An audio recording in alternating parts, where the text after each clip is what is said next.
은혜 받으실 하나님의 말씀은 사무엘상 17장 33절에서 37절까지입니다. 사울이 다윗에게 이르되 내가 가서 저 블레셋 사람과 싸울 수 없으리니 너는 소년이요 그는 어려서부터 용사임이니라. 다윗이 사울에게 말하되 주의 종이 아버지의 양을 지킬 때에 사자나 곰이 와서 양떼에서 새끼를 물어가면 내가 따라가서 그것을 치고 그 입에서 새끼를 건져내었고 그것이 일어나 나를 해치고자 하면 내가 그 수염을 잡고 그것을 쳐 죽였나이다. 주의 종이 사자와 곰도 쳤은즉 살아계시는 하나님의 군대를 모여간 이 할례받지 않는 블레셋 사람이니까 그가 그 짐승 하나와 같이 되리이다. 또 다윗이 이르되 여호와께서 나를 사자의 발톱과 곰의 발톱에서 건져내셨은즉 나를 이 블레셋 사람의 손에서도 건져내시리이다. 사울이 다윗에게 이르되 가라, 여호와께서 너와 함께 계시기를 원하노라. 아멘. 할렐루야. 오늘 또 예수 그리스도 안에서 좋은 일이 일어날 줄로 믿습니다. 아멘. 오늘 저는 사무엘상 17장 33절에서 37절 말씀을 근거로 해서 광야를 통과할 때 이런 제목으로 함께 은혜 나누는 시간 갖도록 하겠습니다. 아멘. 우리 인생은 만만하지 않습니다. 우리가 생각했던 것보다는 훨씬 더 우리 앞에 장애물들이 많습니다. 놓여진 상황도 어려움도 많이 있습니다. 우리는 이것을 바라보면서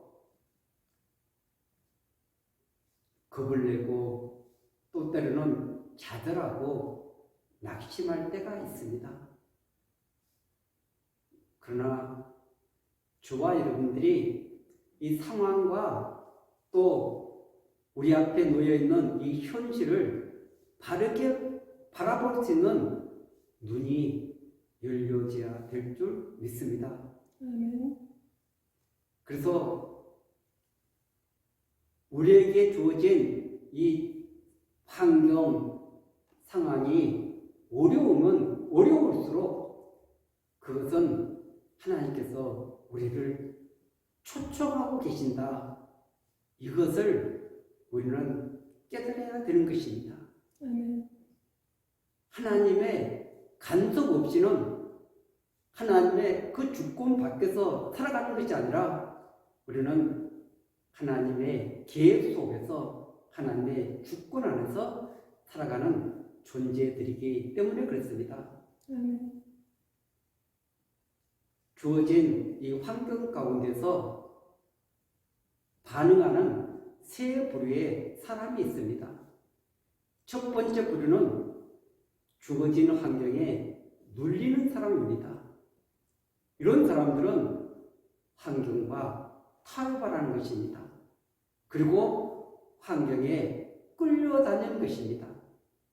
그리고 환경에 매여서 상실감에 빠져서 절망하는 사람들인 것입니다. 그래서 놀라지도 않고 어떻게 이 상황을 돌파할까 거기에 대한 어떤 굳은 결심도 없이 환경에 끌려다니는 사람을 말하고 있는 것입니다. 두 번째 부류는 주어진 환경에서 울분을 토하고 미움을 쌓고 악을 키우는 이런 부류가 있습니다. 분노로 자신을 꽉 채우는 이런 사람들입니다. 그런데 만약 그런 사람 가운데 야망이라는 그 불이 붙어가지고 그래서 그런 사람이 높은 자리에 올라앉게 되면은 수많은 사람들을 죽일 수 있습니다. 고통으로 몰아넣을 수 있습니다. 그것은 역사 속에서 너무나 우리가 그 많은 예를 찾을 수가 있습니다. 그런데 세 번째 부류는 주어진 환경에 자신이 할 수 있는 최선을 다하고 그 환경에서 돌파를 만들어내는 사람입니다. 다윗이 이런 부류의 사람입니다. 다윗은 광야에 그렇게 내던져진 사람인 것입니다. 왜냐하면 오늘 본문에도 보면은 그 양을 지키는 사람이었고 또 곰, 사자 이런 맹수들과 싸웠다는 것은 그가 광야에서 그만큼 많은 시간을 보냈기 때문에 그런 것입니다. 부모가 알아주지 않고 사람들이 알아주지 않고 모든 사람들이 그를 외면하는 그런 삶 가운데도 그는 하루하루를 그럭저럭 대충 살아가지 않습니다. 삶을 때우듯이 그렇게 살아가지 않는 것입니다. 원망과 미움으로 가득 차서 중으로 시간을 보내고 있는 것도 아닌 것입니다. 광야에서 자기에게 주어진 상황이 다 이해할 수 없고 자신이 감당할 수 없는 그런 가운데 있을지라도 그는 그 일을 묵묵하게 충성되이 감당했던 것을 알 수가 있습니다. 그 일이 아무리 별 볼 일 없고 아무도 인정해 주지 않는다 할지라도 결국 이것을 통해서 하나님께서 여전히 역사하시고 일하신다는 것을 믿음으로 최선을 다했던 것을 알 수가 있습니다. 다윗이 그런 삶 가운데 그 다윗이 이해할 수는 없었지만 그러나 하나님은 그를 하나님의 계획 가운데 이끌어 가실 수 있도록 준비하고 계셨던 것을 알 수가 있습니다. 그 준비시키는 그 과정이 광야였습니다. 곰이 나타나고 사자가 나타나고 죽음을 힘을 다해서 그 앞에서 싸웠던 것을 알 수 있습니다. 물론 하나님이 지켜주셨죠. 하나님께서 보호해 주셨죠. 그러나 그는 그 앞에 있는 그 상황을 절대 외면하지 않고 회피하지 않고 주어진 상황에서 눌리지도 않고 원망하지도 않고 불평하지도 않고 하루하루를 그렇게 허비하며 살아가지 않았다는 것을 알 수가 있습니다.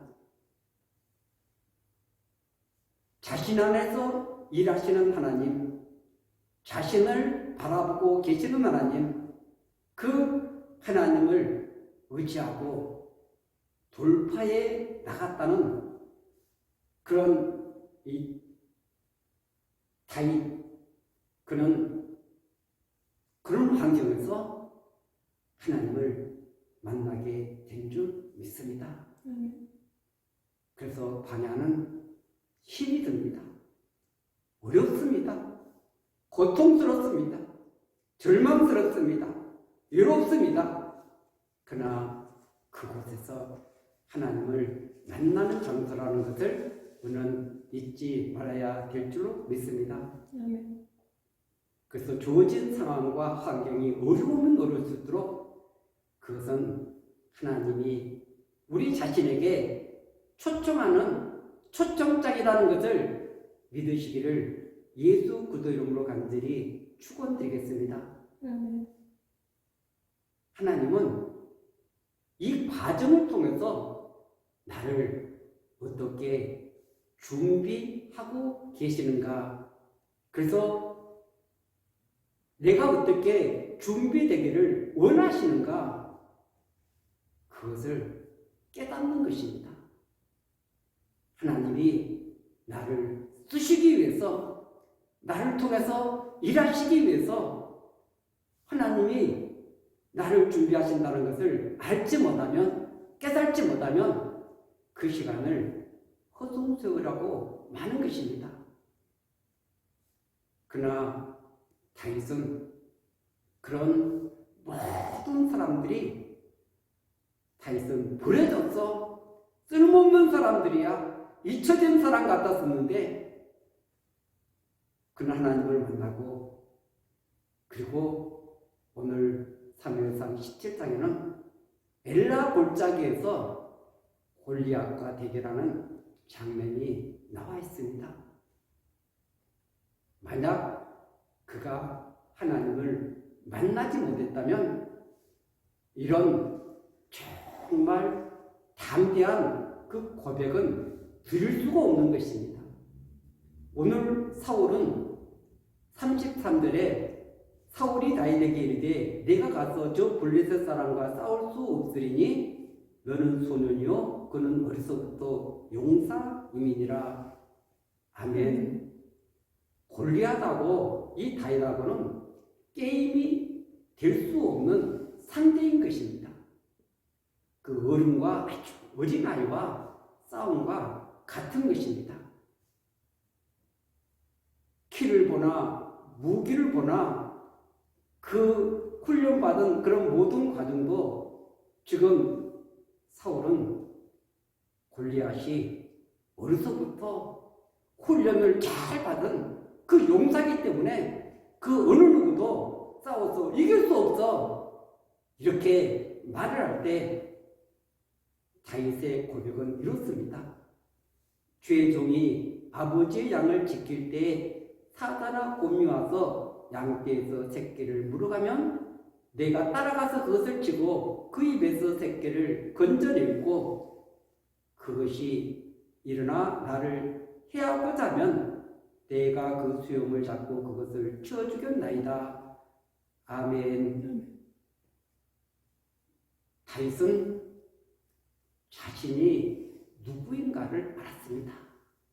하나님을 만나고 나서 자신의 정체성을 깨닫게 된 것입니다. 나는 광야에 버려진 존재가 아니라 하나님의 택하심을 받은 사랑하는 존재라는 것을 그는 깨닫게 된 것입니다. 그는 홀로 광야에 있었지만 하나님을 만나고 나서 자기를 보는 시각이 달라지기 시작한 것입니다. 광야는 그 인생의 가장 고통스럽고 비통하고 아픈 자리가 아니라 살아계신 하나님을 만나는 장소, 그것을 깨닫게 된 줄로 믿습니다. 그리고 그 정체성을 발견하고 나서 자기를 향한 하나님의 계획을 발견하게 된 것입니다. 그리고 나서 그의 눈은 달라지기 시작했습니다. 환경을 바라보는 시간, 상황을 바라보는 시각, 그리고 이 모든 세상을 바라보는 이 시각들이 달라지기 시작했습니다. 왜냐하면 하나님의 계획 속에서 하나님이 시키시는 이 놀라운 이 준비의 과정을 바르게 알아야만이, 깨달아야만이 때가 되면 하나님이 쓰실 텐데, 하나님께서 역사하실 텐데, 하나님께서 일하실 텐데, 만약 자기가 여기에 머물러 버린다면 더 이상 성장하지 못하고 또 하나님의 뜻을 이룰 수 없기 때문에 그는 상황과 환경을 보는 시각이 달라졌을 뿐 아니라 그 주어진 상황에서 최선을 다했던 것을 알 수가 있습니다. 이것은 하나님이 맡기신 일이기 때문에, 그래서 그는 요령을 피우는 것이 아니라, 그것 때문에 원망불평하는 것이 아니라 최선을 다해서 그 일을 감당했던 것을 알 수가 있습니다.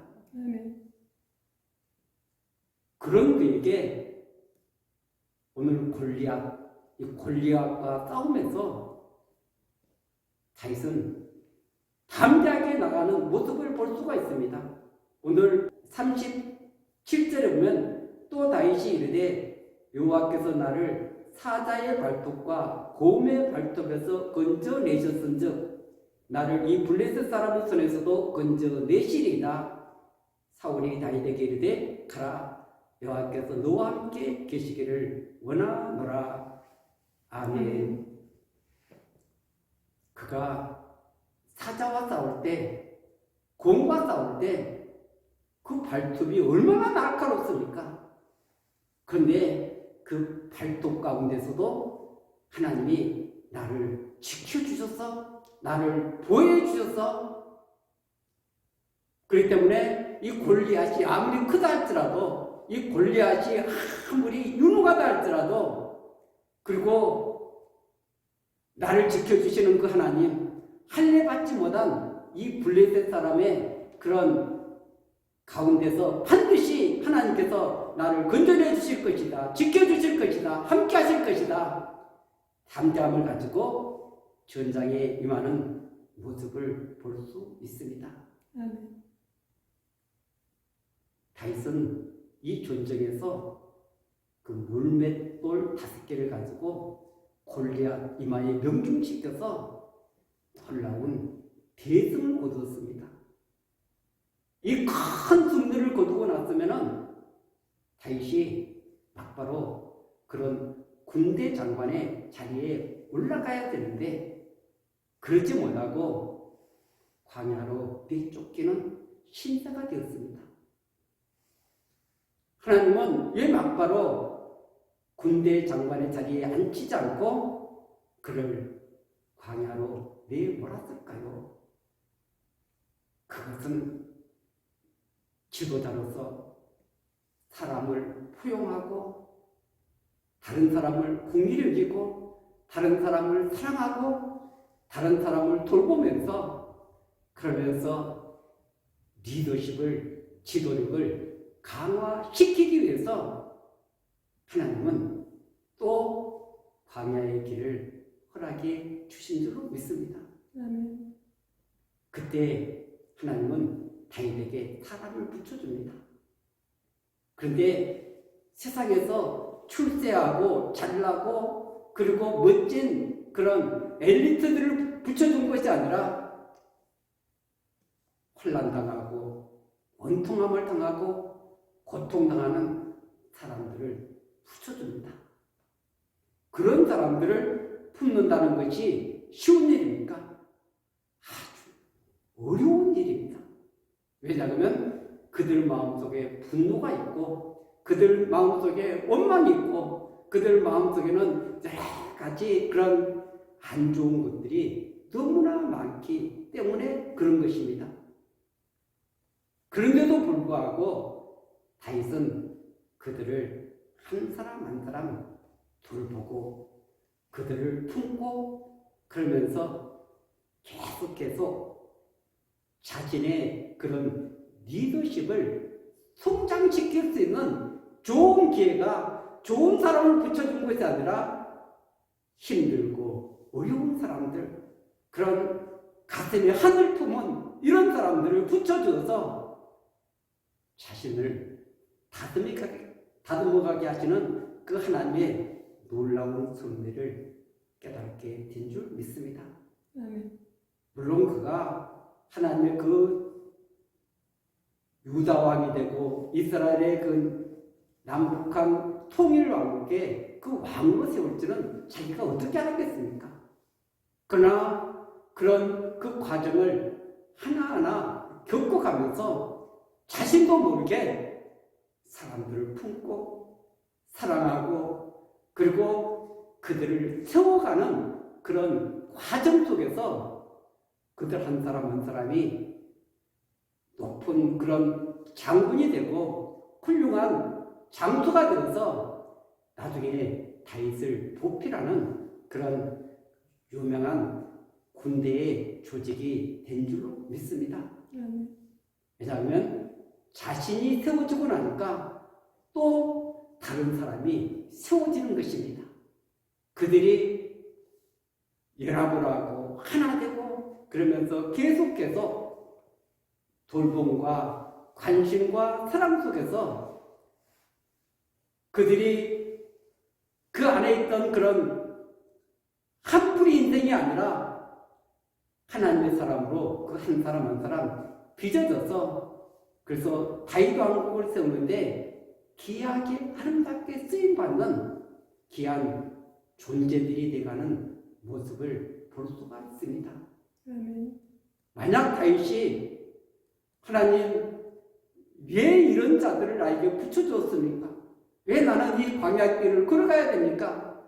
그러면서 정말 주저앉아 버렸다면 그게 환경에 끌려가 버렸다면 그리고 원망과 불평으로 그 세월을 보내버렸다면 하나님이 쓰시기에 합당한 다윗은 만들어지지 않았을 것입니다.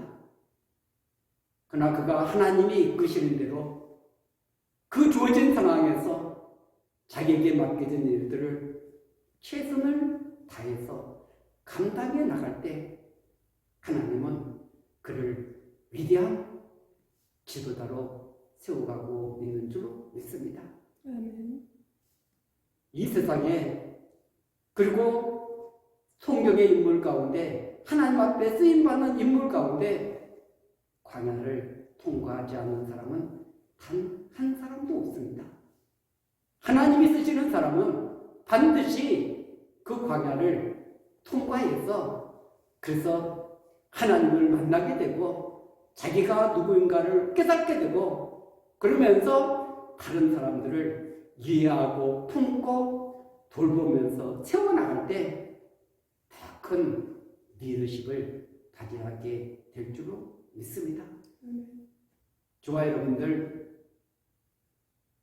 코로나19 또 오미크론 이런 여러 가지 이런 나쁜 환경 속에서 하나님께서는 저와 여러분들을 지금 하나님을 만나기를 원하신다는 것을 반드시 기억해야 될 줄 믿습니다. 아멘. 이 환경만 탓하지 마십시오. 나는 왜 이렇게 하는 일들이 잘 풀리지 않을까? 왜 어려울까? 왜 이 시간들이 길어지고 있는가? 여기에 초점을 맞춘다면 절대 그 자리에 머물 수밖에 없습니다. 그러나 하나님의 놀라운 계획하심을 알게 될 때, 깨닫게 될 때 하나님 이 가운데서 내가 최선을 다하겠습니다. 돌파할 수 있는 힘을 주세요. 능력을 주세요. 담대함을 주세요. 그 하나님을 만나고 내가 누구인가를 알게 될 때, 깨닫게 될 때 다가오는 환경에 도전하게 되는 것입니다. 거기에 담대하게 맞서게 되는 줄로 믿습니다. 그럴 때 더 큰 믿음의 그릇으로 하나님이 쓰시기에 합당한 그릇으로 하나님께서 반드시 빚어주실 줄로 믿습니다. 오늘도 저와 여러분들 낙심하면서 세상을 원망하며 또 정체된 믿음을 가지고 오늘 하루하루를 살아가고 있지는 않습니까? 만약 그런 가운데 있다면 우리 다시 한번 다윗을 바라보면서 성경에 요셉, 모세, 성경의 수많은 인물들, 예수님의 제자들, 또 사도 바울, 모든 사람들은 다 광야를 통과한 사람들입니다. 그리고 성령의 하나님 앞에 붙들린 사람들이었습니다. 그래서 그들이 그 하나님의 손에 붙잡혀서 하나님의 위대한 역사를 드러내게 된 줄로 믿습니다. 오늘도 저와 여러분들 우리 삶을 힘들게 만드는 그 요소는 나를 무너지게 하기 위해서 하는 것이 아닙니다. 나를 넘어지게 하기 위해서 다가오는 것들이 아닙니다. 하나님 앞으로 매달리면서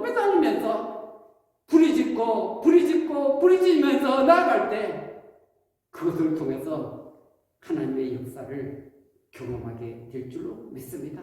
아멘. 오늘도 하나님의 임재가 느껴지지 않고 하나님이 역사하시는 것 같이 보이지 않는다 할지라도 낙심하지 마시고 좌절하지 마시고 믿음을 가지고 달려가시기를 바라겠습니다. 아멘.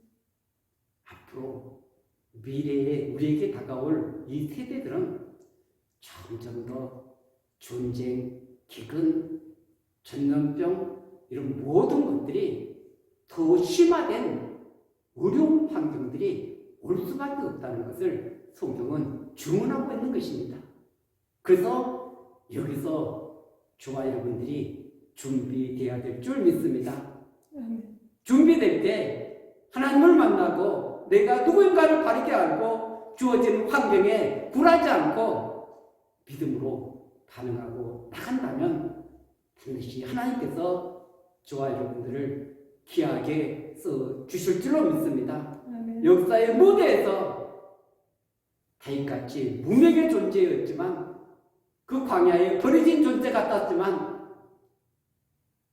하나님은 그를 만나주시고 그의 목자가 되어주시고 푸른 초장 신만한 물가로 인도해 주실 뿐만 아니라 위대한 하나님의 역사를 드리는 귀한 성군으로 사용해 주시는 줄로 믿습니다. 아멘. 오늘도 저와 여러분들 주님을 바라보십시오. 주님을 의지하십시오. 오늘 믿음으로 나아갈 때 반드시 광야의 길이 열려질 줄로 믿습니다. 아멘. 사막의 강이 열려질 줄로 믿습니다. 아멘. 불가능이 가능케 될 줄로 믿습니다. 아멘. 우리 하나님은 전능하신 하나님이시기 때문에 그렇습니다. 아멘. 오늘도 그 능력의 팔을 그 권능을 의지하고 믿음으로 승리하는 저와 여러분들이 되시기를 예수 그리스도 이름으로 간절히 축원드리겠습니다. 아멘.